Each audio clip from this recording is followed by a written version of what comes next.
Hello, welcome to Jadekind Gaming. My name is Adam, and I am back at long last with another of my Dwarven Forge build examples videos.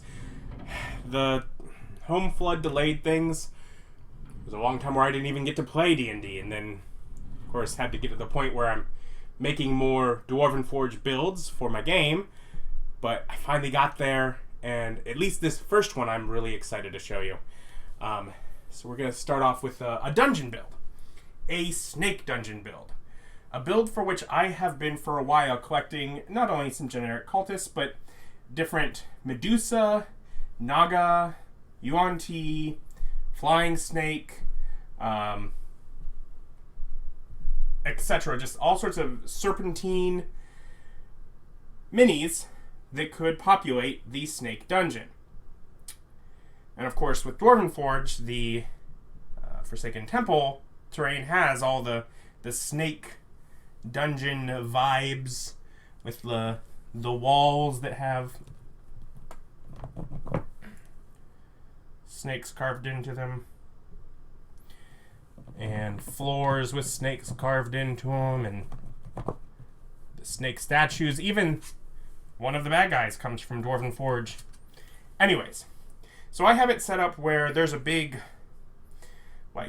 altar chamber here, and then further areas in the back.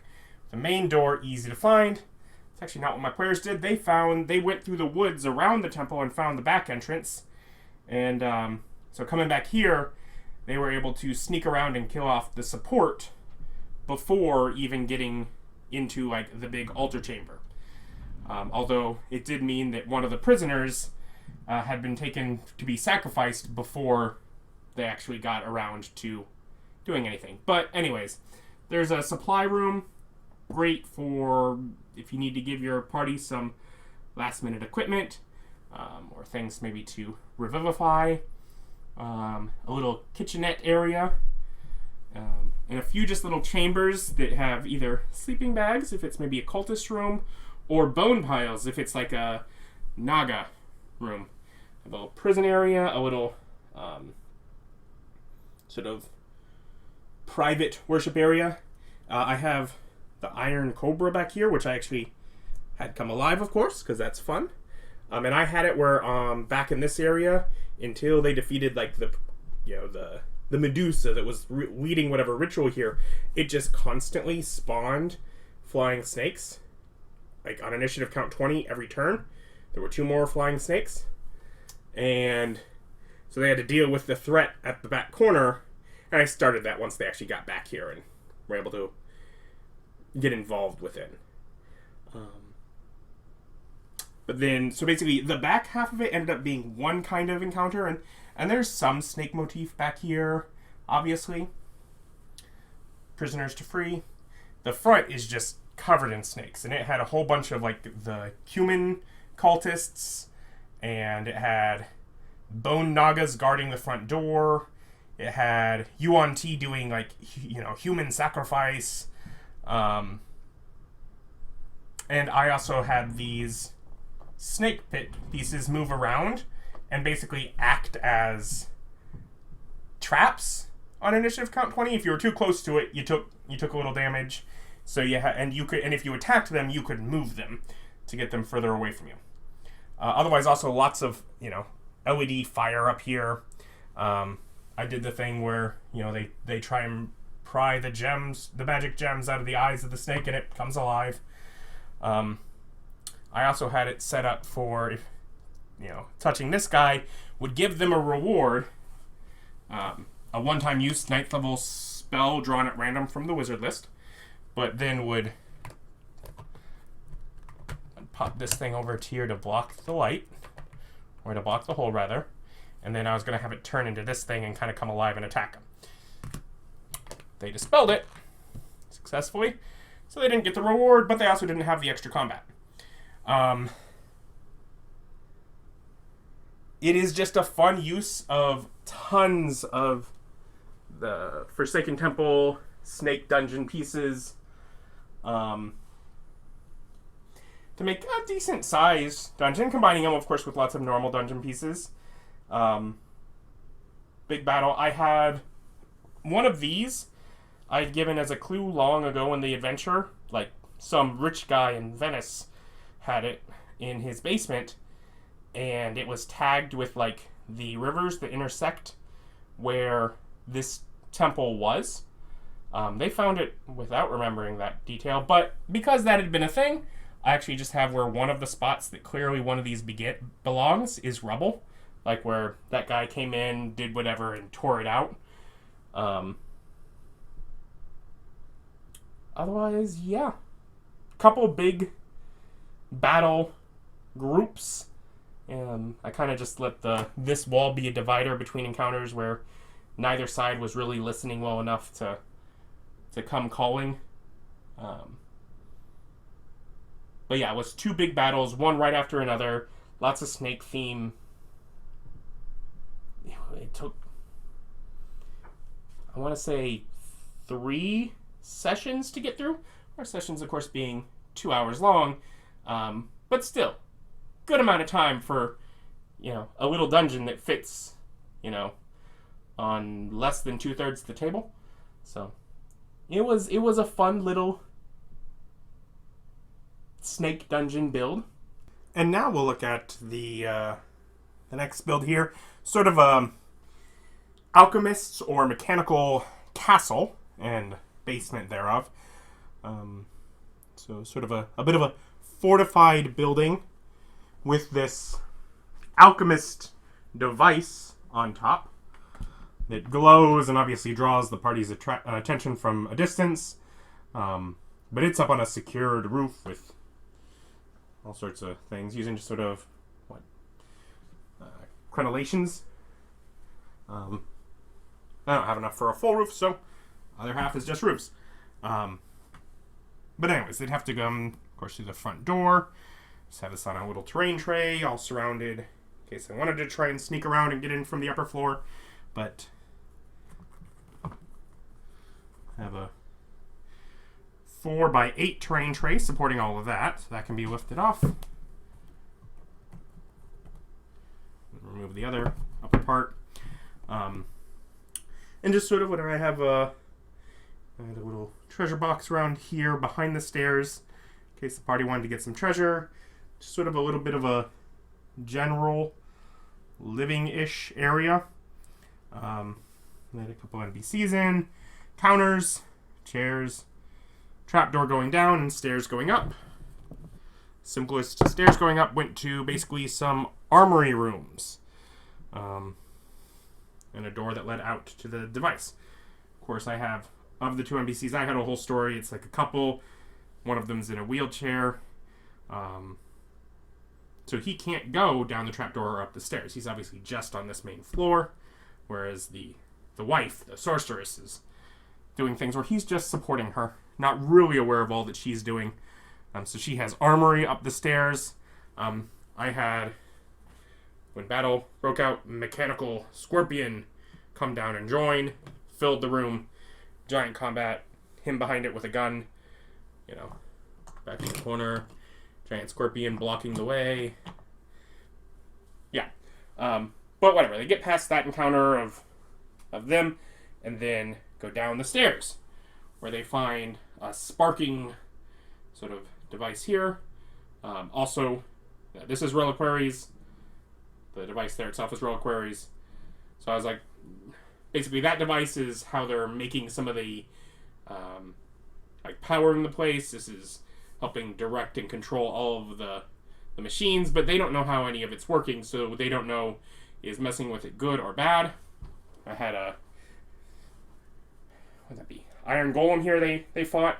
Then I have a little cell door that led into the back room where there's a big arcane device and whatever potion station, things from the plague bearer, whatever the Pathfinder set they did at one point.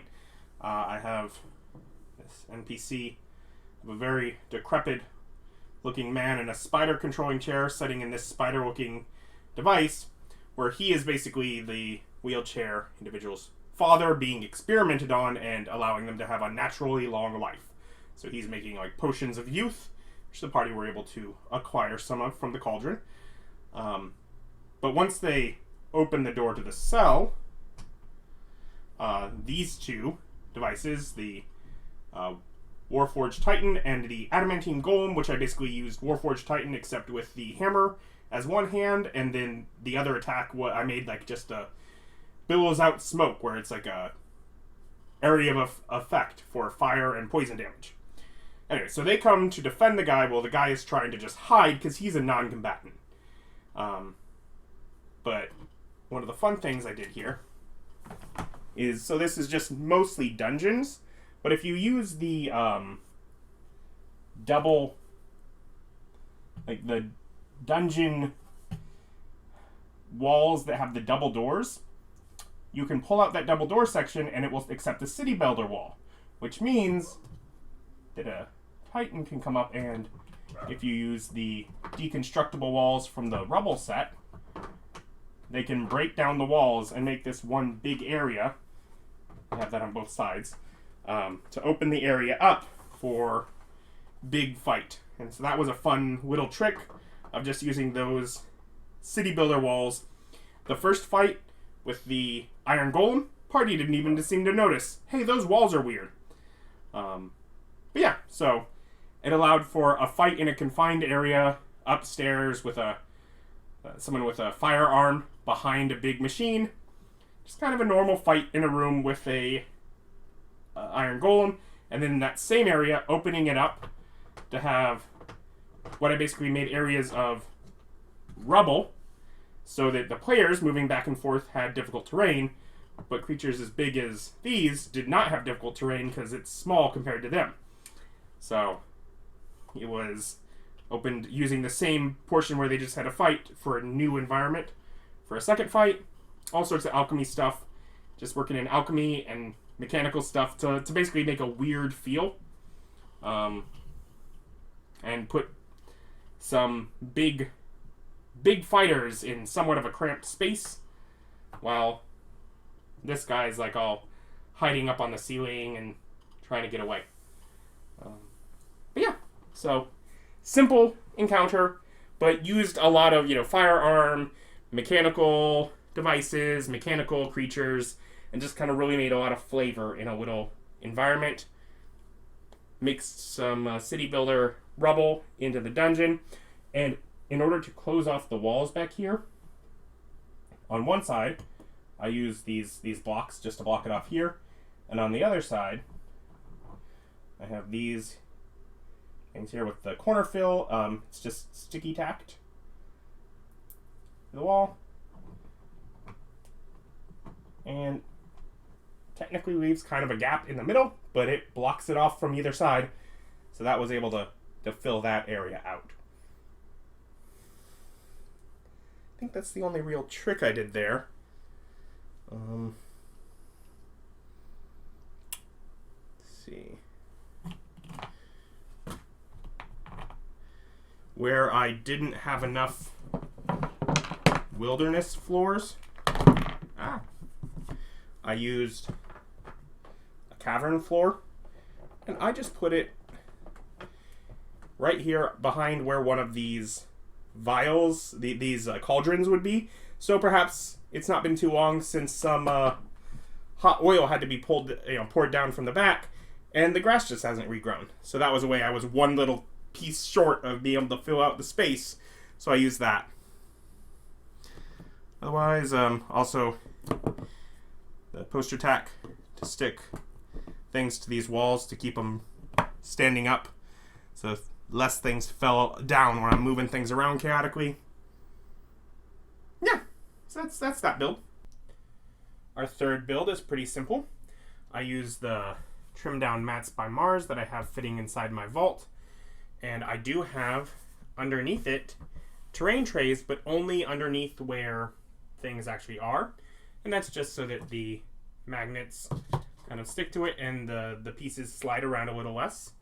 And it's really just using general grass texture, using some Dwarven Forge to kind of give a little bit of a perimeter on some of the areas, with some trees, just to give a little 3-dimension, simple banks pieces on top of it, and then a little farmhouse.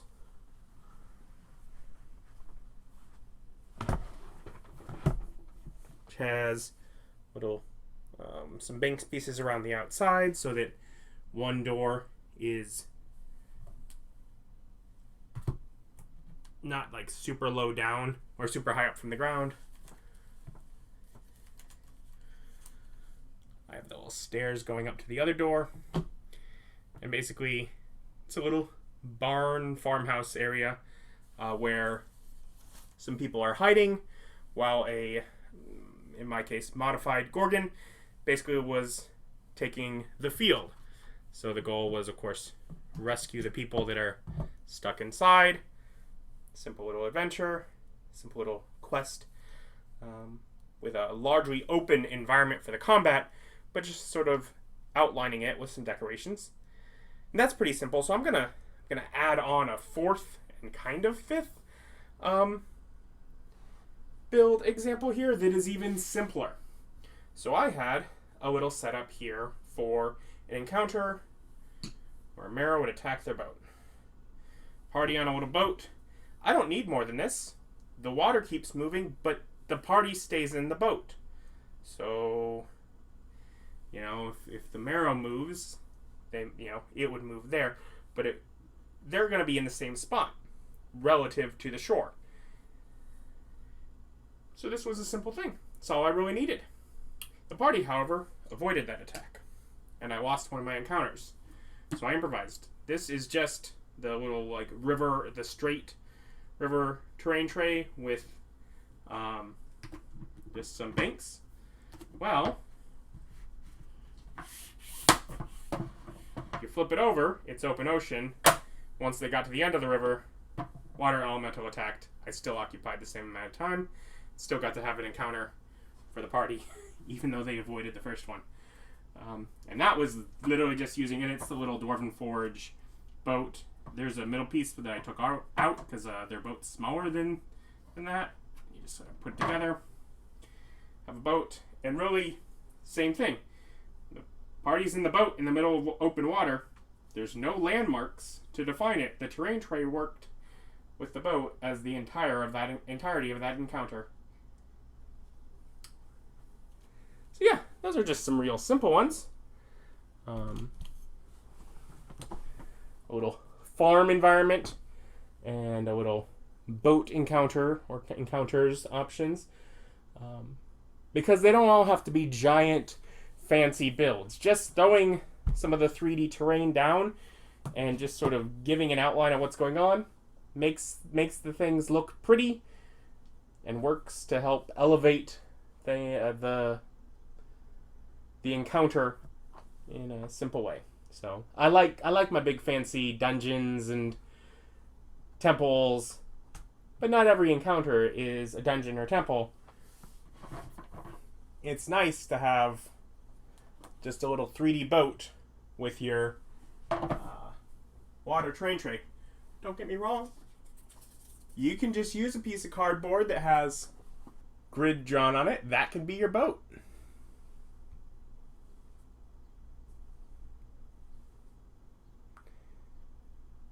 Could be as simple as that, but